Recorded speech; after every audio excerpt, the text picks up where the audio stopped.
This is the Personnel, Public Information, Human Relations, and Housing Committee. I do detect a quorum. We have 3 items on our agenda. Councilmember Sledge, do you need to get to another committee? I do, but I think I may have 2 of those 3 bills. So I think Councilman Kendall and I are going to the same. Of them. Yeah. So don't move me. Well, actually, let me go ahead. If they are relatively, let me go ahead and get this out of the way because the other one I know we'll have some questions on. Okay. So the first one these are bills on second reading. The first one is Bill 2019-1472. The sponsors are Bednay, Sledge, and Cooper, and Councilmember Sledge is present. This amends a section of Chapter 2 of the Metro Code of Laws to require an appropriation to the Barnes Fund for affordable housing equal to future economic and community development incentive grant payments. There is a proposed amendment. Is there a motion for the bill? Approval of the bill. Of the bill for discussion, and then is there, would someone like to move the amendment? Would someone like to move the amendment? I don't know, just move the amendment. Okay, would you please discuss the amendment for us? Sure, so the amendment it clarifies, I think there was some discussion in budget committee when this came up, that this could be construed as the only money that would go toward affordable housing, and the amendment clarifies that it is not meant to preclude or exclude any other funding that could come from the administrative budget, from the funding we get from short-term rentals, all that. So it's a clarifying amendment. And just for those present and for the viewing audience, the basic premise of the bill, if I may summarize it, is that we have a $500 cash incentive for new jobs, and that we would match that with a $500 distribution to the Barnes Fund. Yes. For each of those $500 amounts, so that we would, they would, I believe in the analysis would increase. It would come from our general fund, but that's the basis of the bill. Is that correct? Yes, and if you put the amendment on the bill, what I request the committee, if you'll put the amendment on the bill, I can fill you in from what the conversation we had in affordable housing yesterday, which I think clarified some of the discussion that was had budget. So I'm at the committee's will on the amendment, and then I'm happy to speak to the bill. We've already placed the amendment on for discussion. Perfect. Okay. Yeah. So go ahead. Chair, the conversation we had yesterday at affordable housing, there's a clarification that I think maybe had gotten lost. So currently we put in $10 million a year. That $10 million is almost purely discretionary from the administration offering its budget and then us approving whatever version of that budget we approve. Of that $10 million in the last couple of years, about $1 million of it has come from short-term rental. There's a fee that short-term rentals pay that goes into the Barnes Fund. So that is part of the $10 million. It's not in addition to, because there is nothing to be in addition to. This administration and previous administrations have been very supportive of affordable housing, so they have kept that number. But there's nothing that obligates them to keep that number. What this bill would do is it would, I think in Councilman Mitchell's terms, raise the floor. So in other words, instead of the floor being, the function of the floor right now is about $1 million. That's what comes in the short-term rentals and automatically gets sent to the Barnes Fund in each budget. Then it would be that plus this incentive match. The incentives, I don't think we have ever, from what the administration has told me, gotten above $4 million a year in these incentives. So it is not going above and beyond what we have done in the last couple of years. All it really does is raise the floor so that, let's say hypothetically, years from now, there was an administration that wasn't going to put in at least that $10 million. The floor would be somewhere in that probably $3 to $4 million range. So with the example, the Amazon thing is what, $2.5 million per year for 7 years or something like that. Over 7 years. Over 7 years, right? Yeah. 2.5 million over 7 years, or is it? That's the total cost of the whole incentive over the life of it, because it's. Where's the 15 million come in? Oh, I'm sorry. You're correct. You're correct. You're correct. Yeah, I think yes, it's you're correct. 2.5. At the height of it, yes. Right. Yes, that's the cap up for a year. You're correct. I apologize for that. Get my numbers together. Yeah. Okay. Any other discussion from committee members? I just want to say up front, I made the announcement a year ago when the employees lost their raise that I couldn't and wouldn't vote for another incentive until something done for the employees. So I'm not against you, Bill. I just got to stay with what I said. Understand. And I guess my take on this overall approach is, as we had the big conversation last year on Let's Move Nashville, one of the pieces of data that emerged from that is that transportation costs for most Nashville households are now on par with actual cost of housing. It concerns me a little to tag the ECD process for one specific purpose instead of to say, maybe some broader way to say what overall community priorities are. I mean, I understand the idea that we've gotten a little bit away from the idea of the community piece and economic development. I'm a little reluctant to sort of in perpetuity tie the entire process of ECD to just housing when we know we have failed repeatedly to make appropriate investments in transit infrastructure. And this would further encumber the operating budget in that regard. That said, I mean, I also know we're not investing beyond what the Barnes Fund allocation is. I just don't know that I want to adjust the Metro Code of Laws on this front. So I don't know if you and Councilman Bednay had any conversation about that at all. Well, part of the conversation we had, and this was part of the conversation we had yesterday in affordable housing as well, is several of us have been trying to get as much information as we can, actually from council members in other markets and other cities who've dealt with, in particular, Amazon, but when big employers come in. And what we were told, what happened in Seattle with Amazon was, essentially, for every job that Amazon created, they were creating 3 more sort of service sector jobs, which is fundamentally a good thing. But what was happening was the city was not keeping up with the fact that there were essentially 2 housing markets. There were housing markets for those Amazon employees who were being paid very well and being paid above the median income. Yeah.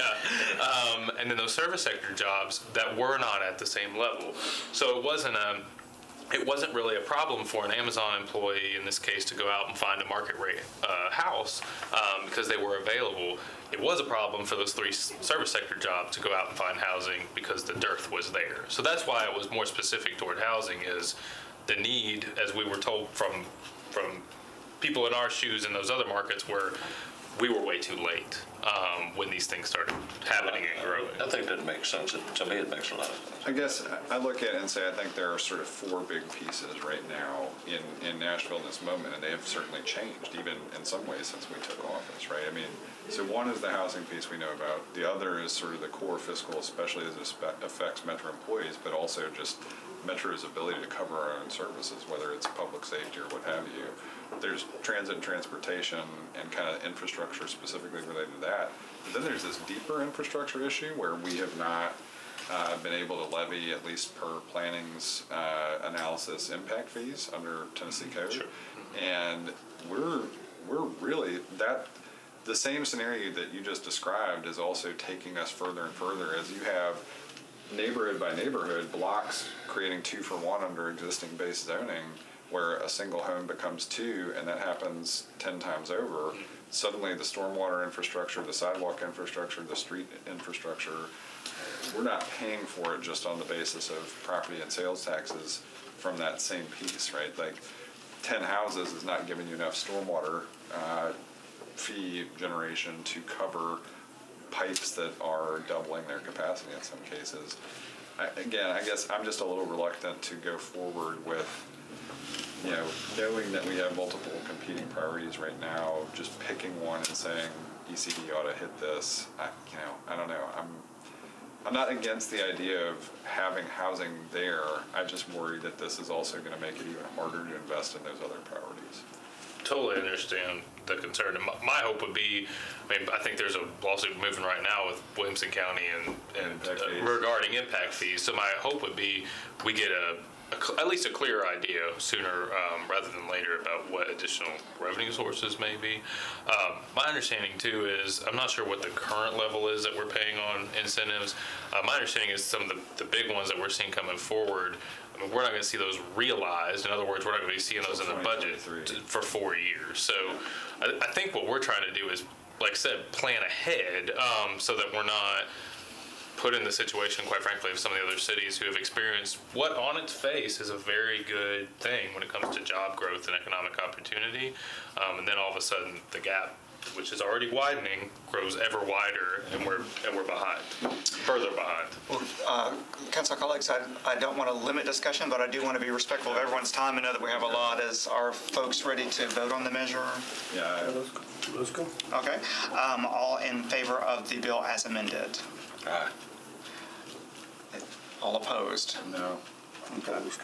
Well, I will vote in the affirmative, so that will be 2 and 2. 1, 2, 2. All right. Next is Bill 2019-1517. The sponsors are Councilmembers Sledge, O'Connell, and Rosenberg. This authorizes expungement of public records regarding violations of a metro ordinance under certain circumstances. Is there a motion to place this on the floor? All right, thank you. Mr. Sponsor. So this one is really, it's a curious situation. So there were some attorneys who are working on pro bono cases, expungement cases, as have been going on all over the county, and they ran into an instance in which a woman came for expungement record, and the only thing she had on her record was a $50 fine she received from a gambling ordinance in the 80s that has since, I think, disappeared from our books. Unfortunately, even though the state over the last couple of years has done actually great work on this sort of reform and identifying sort of low-level, non-violent crimes that after a certain period of time and all restitution is made, those public records can be expunged, we actually have no local version of that. And so, if you had no misdemeanor or felony that you were convicted of and were able to expunge under this new state law, if you had none of that and just had an ordinance violation, you actually couldn't get that expunged. So a lower level violation stayed on your record, and in the case of this woman and probably others, shows up in background checks. Is this a civil violation? Yes, it's Wasn't a criminal. correct. It's a metro ordinance violation. Laws basically is not the kind of thing that typically winds you. Right. You're way out in a different space if you I know it's, it's not. So what this does is it actually does not go as far as the state legislation, quite frankly, because I think that's an opportunity going forward, but it's going to take a lot more work by this body and our staff. What it does say is if you had no other criminal violation, misdemeanor, felony, anything, you just had an ordinance violation on your books, it gives a 5-year period. If you make full restitution, if you haven't had any other problems, that you have the opportunity to have those records expunged. Right, and the analysis shows that the costs have not yet been determined, but there's no fiscal note, but it's anticipated that administrative court processing fees would be nominal. Correct, yes, and Hannah Zeitlin in our office has been working on this, and she's been calling over to clerks' offices, and they are just as befuddled that we can't do this currently as we have been. And they actually listed off other expungements that you can get, like traffic, and apparently you can even get things like divorces expunged, but you can't get things like gambling violations. I guess where I'm a little confused. Mm-hmm. If you're in environmental court, for example, and you get a $50 fine for some codes violation, is that what you're talking about, to get that expunged? There's things like that. That probably doesn't rise to the level that it shows up on a background check like some of these others are. The real concern is people are going to get, in the case of this person, she was going to apply for a job and was unable to get a job or get the promotion that she was going for because this kept showing up on her background check. And that was a gambling? It was a gambling ordinance violation.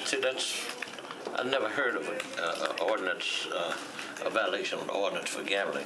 That's usually because it's so, I think, Councilman, my understanding is from the attorney. I've done these for years. I know.